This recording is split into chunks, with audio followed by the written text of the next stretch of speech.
ତମେ ଭଲ ତ ମୁଁ ଭଲ, ତମ ମନ ଉଚ୍ଚ ତ ଏ ସଂସାରରେ ସମସ୍ତେ ଉଚ୍ଚ, ତମେ ବିଦ୍ୱାନ ତ ଏ ସଂସାରରେ ସମସ୍ତେ ବିଦ୍ୱାନ। ଅନ୍ୟ ଅର୍ଥରେ ତୁମେ ମନ୍ଦ ତ ମୁଁ ମନ୍ଦ, ଏ ସଂସାରରେ ସମସ୍ତେ ମନ୍ଦ। ତୁମେ ମଦ୍ୟପ ତ ସମସ୍ତେ ମଦୁଆ। କାହିଁକି ଭାଇ କଥା କହିଲି? ଆମେ ସମସ୍ତେ ଆମ ଆଖିର ଦୁନିଆକୁ ଦେଖୁ। ଆମ ଚରିତ୍ର ଯାହା ଆମେ ଅନ୍ୟକୁ ସେଇଆ ଭାବୁ। ଯିଏ ଖଳ ସେ ଭାବେ ସମସ୍ତେ ଖଳ ଓ ଦୁର୍ବଳ। ଯିଏ ଜ୍ଞାନୀ ପ୍ରକୃତରେ ଉପର ଦେଖାଣିଆ ଜ୍ଞାନୀ ନୁହଁ, ଯିଏ ପ୍ରକୃତ ଜ୍ଞାନୀ ସେ ଦୁନିଆରେ ସମସ୍ତଙ୍କୁ ଜ୍ଞାନୀ ଭାବେ। ଯିଏ ଗୁଣୀ ସେ ଭାବେ ସମସ୍ତେ ଗୁଣର, ଆଉ ଯିଏ ମୂର୍ଖ ତା ଦୃଷ୍ଟିରେ ସମସ୍ତେ ମୂର୍ଖ। ହଁ ବନ୍ଧୁ, ଆପଣ ଜ୍ଞାନ ନେତ୍ରରେ ସବୁ କଥା ବିଚାର କରନ୍ତୁ। ଆମେ ଯେଉଁ ଆଲୋଚନା କରୁଛେ ରାହୁ ଦର୍ଶନ, ସେ ରାହୁ ଦର୍ଶନ କରିବା ଆମେ ଆଗ ଆମ ଜନ୍ମ ଜାତକରେ ରାହୁ ଦର୍ଶନ କଲାବେଳେ ଦେଖିବା ଏଇ ମହାଗ୍ରହ କେଉଁଠି ଅଛନ୍ତି। ରାହୁ ସାଧାରଣ ଗ୍ରହ ନୁହଁ, ମନୁଆ ଗ୍ରହ। ଯଦି ସେ ମନେଇ ଯାଇଛି ନା ଆହା ସବୁ ଦେଇଦେବ। ଯଦି ରାଗି ଯାଇଛି ସବୁ ନେଇଯିବ। ଏଇ ରାହୁ ଏଇ ମାସର 29 ତାରିଖ ଗୁରୁବାର ରାତି 1:18 25 ନକ୍ଷତ୍ର କୁମ୍ଭ ରାଶିକୁ ବକ୍ରଗତି କରିବେ। ସେ ସେଠାରେ ରହିବେ 18 ମାସ, 1 ବର୍ଷ 6 ମାସ। ଏଇ 6 ମାସ ସେ ଦେଇ ଚାଲିବେ କେବଳ ସୁଖ ବା କେବଳ ଦୁଃଖ। ହେଲେ ଯଦି ସେ ସୁସ୍ଥ ମାନସିକତା ଭିତରେ ଅଛନ୍ତି ଜନ୍ମ ଜାତକରେ ତ ସବୁ ଭଲ। ଯଦି ସେ ଅସୁସ୍ଥ ମାନସିକତା ଭିତରେ ଅଛନ୍ତି ତ ସବୁ ମନ୍ଦ। ରାହୁ ସବୁବେଳେ ସୁସ୍ଥ ଥାନ୍ତି ଯଦି ସେ ତାଙ୍କର ଅନ୍ତରଙ୍ଗ ମିତ୍ର ବୁଧଙ୍କ ଦୃଷ୍ଟିରେ ଥାନ୍ତି। ବୁଧଙ୍କ ଦୃଷ୍ଟି ରାହୁଙ୍କର ସମସ୍ତ ଦୋଷ ହରଣ କରେ। ବୁଧ ବୁଦ୍ଧିମାନ, ବୁଧଙ୍କ ବୁଦ୍ଧିରେ ରାହୁ ପରିଚାଳିତ ହୁଅନ୍ତି। ବୁଧ ଜ୍ଞାନୀ, ବିବେକୀ, ବିଚାରବନ୍ତ। ସେ ସ୍ୱାଧୀନ ନୁହନ୍ତି। କିଏ? ବୁଧ ପରାଧୀନ। ସେ ଚାହାନ୍ତି ଲତା ଯେମିତି ମାଡ଼ିବାରେ ଓସ୍ତାଦ, କିନ୍ତୁ ଗୋଟେ ଆଶ୍ରା ଗଛକୁ ସେ ଖୋଜୁଥାଏ, ଖୁଣ୍ଟକୁ ଖୋଜୁଥାଏ, ସେମିତି ବୁଧ ଗୋଟେ ସାଥୀ ଖୋଜୁଥାଏ। ଜାତକରେ ବୁଧ ଯେଉଁ ଘରେ ଥାଏ ସେ ଘରର ମାଲିକ ସାଙ୍ଗରେ ସମ୍ପର୍କ ସ୍ଥାପନ କରିବା ପାଇଁ ଚେଷ୍ଟା କରେ। ଯଦି ସେ ରାହୁଙ୍କ ସହ ଥାଏ ସେଠି ବୁଧ ଶକ୍ତିଶାଳୀ ହେଇଯାଏ, ରାହୁ ଟିକେ ଦୁର୍ବଳ ହେଇଯାଏ। କିନ୍ତୁ ବୁଧଙ୍କ ଉପରେ ରାହୁଙ୍କ ଦୃଷ୍ଟି ପଡ଼ିଲେ ବୁଧ ଦୁର୍ବଳ ହେଇଯାଆନ୍ତି।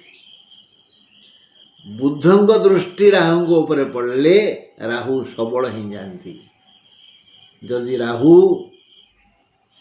ଜାତକରେ ମିଥୁନରେ ବୁଧଙ୍କ ଘରେ ନବମରେ ଥାନ୍ତି ତାହେଲେ ସେ ରାହୁ ସର୍ବଦା ସୁସ୍ଥ ମନରେ ଥାନ୍ତି।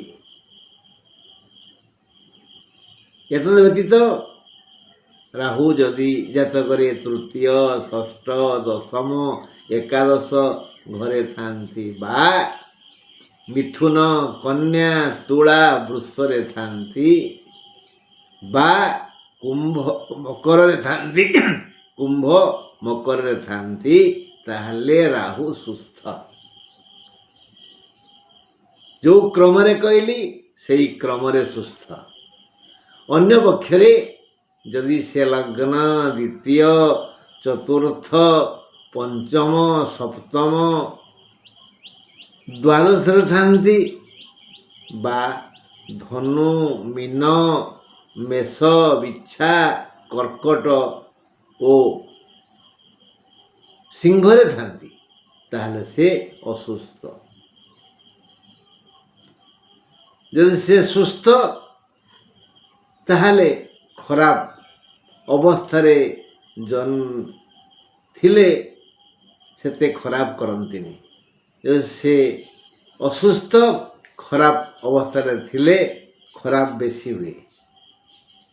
ଏଇ ଖରାପଟା କ'ଣ ଭଲଟା କ'ଣ ଆମେ ଆଲୋଚନା କରିବା। ଆଜିର ଆଲୋଚ୍ୟ ବସ୍ତୁ ମକର ରାଶି। ମକର ରାଶିରେ 3 ନମ୍ବର ନକ୍ଷତ୍ର, ନା ଭୁଲ କହିଲି, 22 ନକ୍ଷତ୍ର, ଶ୍ରବଣ ନକ୍ଷତ୍ର। ଶ୍ରବଣ ନକ୍ଷତ୍ର ପାଇଁ ଟିକେ ଅର୍ଥଦଣ୍ଡ ଅଛି। ସେ ଦରିଦ୍ର ହେଇଯିବେ, ସଞ୍ଚିତ ସମ୍ପତ୍ତି ହରଣ ହେଇଯିବ,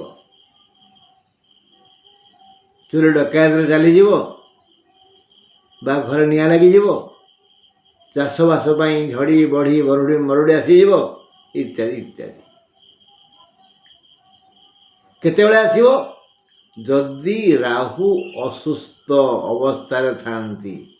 ଯଦି ସୁସ୍ଥ ଅବସ୍ଥାରେ ଥାନ୍ତି ତାହେଲେ ସେ ଖର୍ଚ୍ଚଟା ଭାତରେ ଘିଅ ଢାଳି ହେଲା ଭଳି, ଘିଅ ଖର୍ଚ୍ଚ ହେଇଗଲା କିନ୍ତୁ ନଷ୍ଟ ହେଲାନି। ଯଥା ପିଲାମାନଙ୍କ ପଢ଼ାପଢ଼ିରେ, ପିତାମାତାଙ୍କ ତୀର୍ଥଯାତ୍ରାରେ, ପୁଅ ଝିଅଙ୍କ ବ୍ରତ ବିବାହରେ, ଗୋଠକୁ ଦୁଆଁଳିଆ ଗାଈ କିଣିବାରେ, ଜମି ସୁନା କିଣିବାରେ, ଘର କରିବାରେ ଏଇ ଖର୍ଚ୍ଚ ହେଇଯିବ। ସେ ଦରିଦ୍ର ହେଇଯିବେ। ଏଇ ବାଟେ ମାନେ ଏଠି ସେ ଋଣ ଦେଇଛନ୍ତି, ସେ ସୁଧ ମୂଳ ସହ ଆଦାୟ କରିବେ। ଏ ଖର୍ଚ୍ଚ ବାଧିବନି, ସେ ଦରିଦ୍ର ହେଲେ ବାଧିବନି ଯଦି ରାହୁ ସୁସ୍ଥ ଅଛନ୍ତି। ଯଦି ଅସୁସ୍ଥ ଅଛନ୍ତି ତାହେଲେ ବଡ଼ କ୍ଷତି ହେବ। ଘରେ ନିଆଁ ଲାଗିଯିବ, କେଉଁଠି ଧକ୍କା ହେଇଯିବ, କେଉଁଠି ରୋଗ ବ୍ୟାଧିରେ ଗୁଡ଼ାଏ ପଇସା ଖର୍ଚ୍ଚ ହେଇଯିବ, ଚୋରି ଡକାୟତି ହେଇଯିବ, ନଷ୍ଟ ହେଇଯିବ। ଆଉ ଗୋଟେ କଥା ଭାଇ ଚିନ୍ତା କରିବା, ଆମ ଜାତକରେ ରାହୁ ଖରାପ ଜାଗାରେ ଅଛନ୍ତି, ଆମର ଶ୍ରବଣ ନକ୍ଷତ୍ର,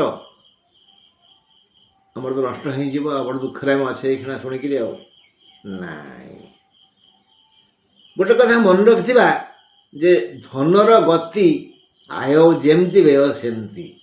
ଯଦି ଅନ୍ୟାୟ ଭାବରେ ଆପଣ ଅର୍ଜନ କରିଥିବେ ତାହେଲେ ତ ଯିବ। ଆଉ ଅଧର୍ମ ବିତ୍ତ ବଢ଼େ ବହୁତ, ଗଲା ବେଳେ ଯାଏ ମୂଳ ସହିତ। ଗୋବର ଶୁଖିଗଲେ ଆମେ ସେ ଗୋବରକୁ ଉଠେଇବା, ସେ କ'ଣ ଉଠିବ? ସାଙ୍ଗରେ ପଳାଇ ମାଟି ନେଇ ଉଠିବ ନା। ଆଉ ତେଣୁ ଅଧର୍ମ ବିତ୍ତ ତାର ଆୟୁ ହେଲା 10 ବର୍ଷ। 10 ବର୍ଷ ପୁରିଗଲା, ବ୍ୟୟ ଆରମ୍ଭ ହେବ। ତେଣୁ ଯେଉଁ ଅର୍ଥ ବ୍ୟୟ ହେବ, ଦାରିଦ୍ର୍ୟ ଯୋଗ ଆସିବ। ଏଇଥିପାଇଁ ଯଦି ନ୍ୟାୟରେ ଆପଣ ରୋଜଗାର କରିଥିବେ, ଯେତେ ରାହୁ ଅନ୍ୟ ଗ୍ରହ ଅସନ୍ତୁଷ୍ଟ ହେଲେ ବି ଆପଣ କ୍ଷତି ହେବନି। ଧର୍ମ ରକ୍ଷତି ଧାର୍ମିକଂ। ଯା ଉପରେ ପିତାମାତା ସନ୍ତୁଷ୍ଟ, ପିତାମାତାଙ୍କର ସେବା, ତାଙ୍କ ପ୍ରତି ବ୍ୟବହାର, ତାଙ୍କର ସମ୍ପୂର୍ଣ୍ଣ ଦାୟିତ୍ୱ ଯେଉଁ ପିଲା ବୁଝେ ଯେ ଏ ଦୁହେଁ ପିତାମାତା ନୁହନ୍ତି ମୋର କଅଁଳା ଛୁଆ, ତାଙ୍କର ସବୁ ଦାୟିତ୍ୱ ମୋର, ସେ ପିଲାଠି ଘମିର ବି ହେବନି। ବଡ଼ ବଡ଼ ରୋଗ କ'ଣ, ତା ଗୋଡ଼ରେ କଣ୍ଟା ଫୁଟିବନି, ରାସ୍ତା ପଥୁରିଆ କଣ୍ଟକିତ ହେଲେ ବି ତା ପାଇଁ ସଳଖ ସୁନ୍ଦର ଚିକଣ। ଇଏ ଗଲା କାହା କଥା?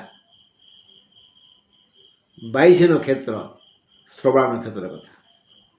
ଯଦି ରାହୁ ସୁସ୍ଥ ତାହେଲେ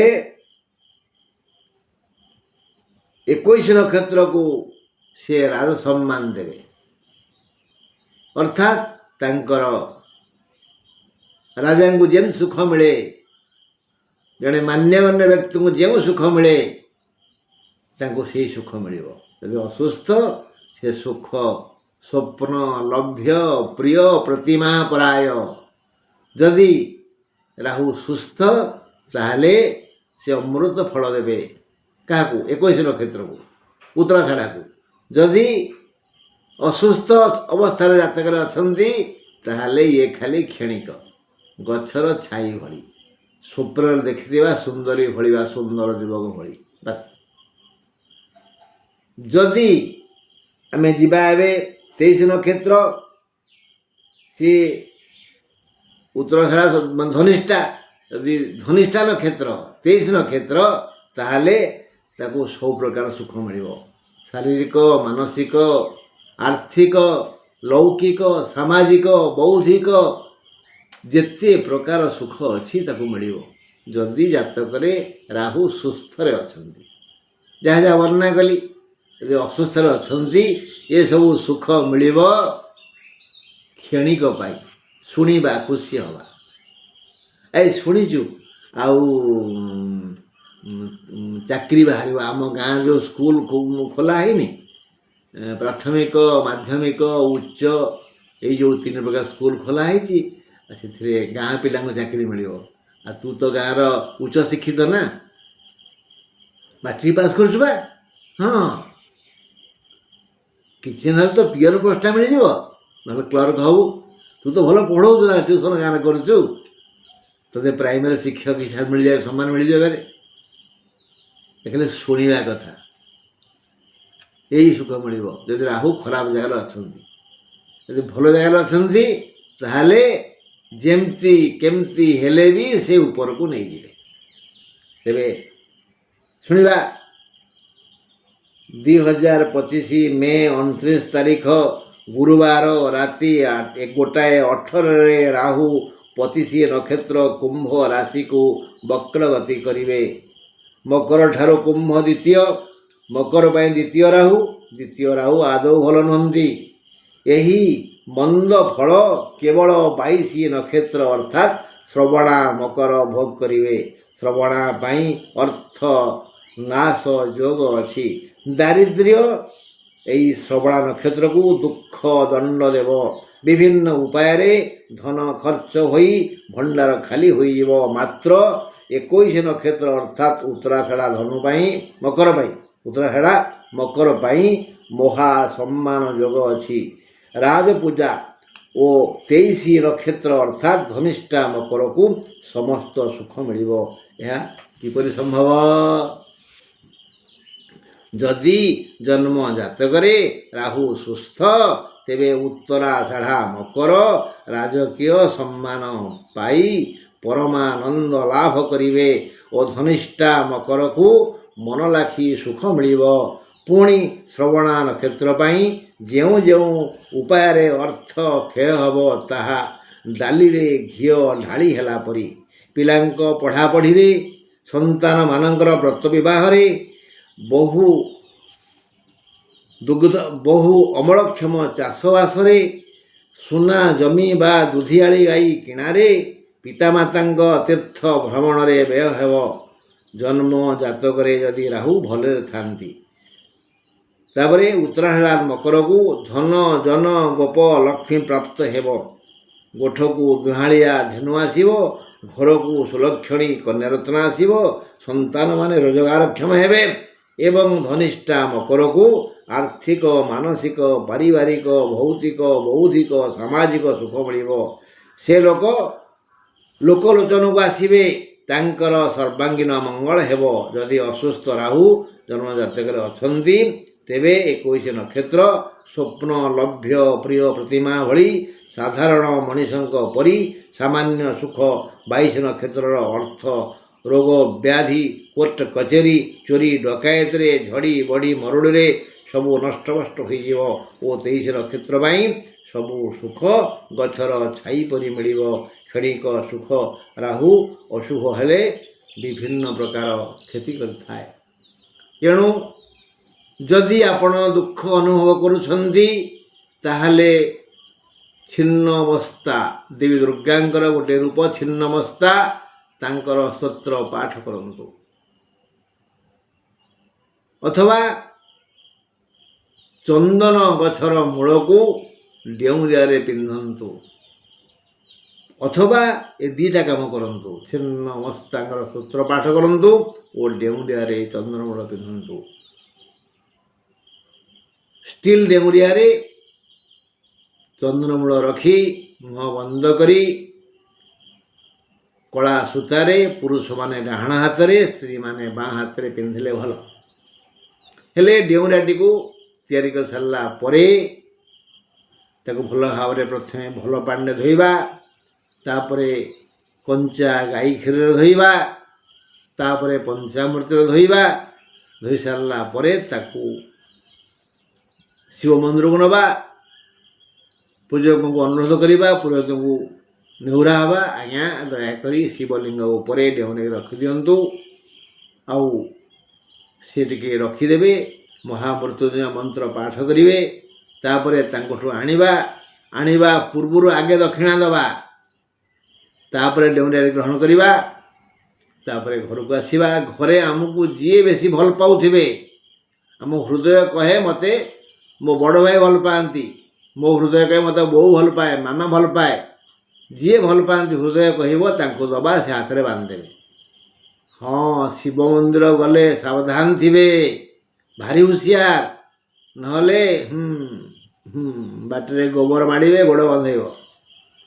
ଆଗେ ବୃଷଭଙ୍କୁ ନେହୁରା ହେବେ, ଦେଖିବେ ମନ୍ଦିରରେ ବୃଷଭଙ୍କର ଅଣ୍ଡକୋଷ ବାହାରକୁ ଅଛି, ତାକୁ ଟିକେ ଆଉଁସିବେ, ସେଇଠି ରହିକିରି ଓಂ ନମଃ ଶିବାୟ ଓಂ ନମଃ ଶିବାୟ ଅତି କମରେ 8 ଥର ପଢ଼ିବେ। ତାପରେ ତାଙ୍କ କାନରେ କ'ଣ କହିବେ ଫୁସଫୁସ ହେଇକିରି, ହେ ବାସୁଦେବ, ହେ ବାସୁଦେବ ଦୟାକର, ମୁଁ ଟିକେ ଯାଉଛି ପ୍ରଭୁଙ୍କ ଦର୍ଶନ କରିବା ପାଇଁ, ତାଙ୍କୁ ଟିକେ ଉଠେଇ ଦିଅ, ତ ଭୋଳାନାଥ ନା। ଏସବୁ କାମ କରିକିରି ମନ୍ଦିରକୁ ଯିବେ ତ ଭଲ, ନହେଲେ ଆଉ ମୁଁ କ'ଣ କରିବି। ରହିଲା ଆଜ୍ଞା, ନମସ୍କାର।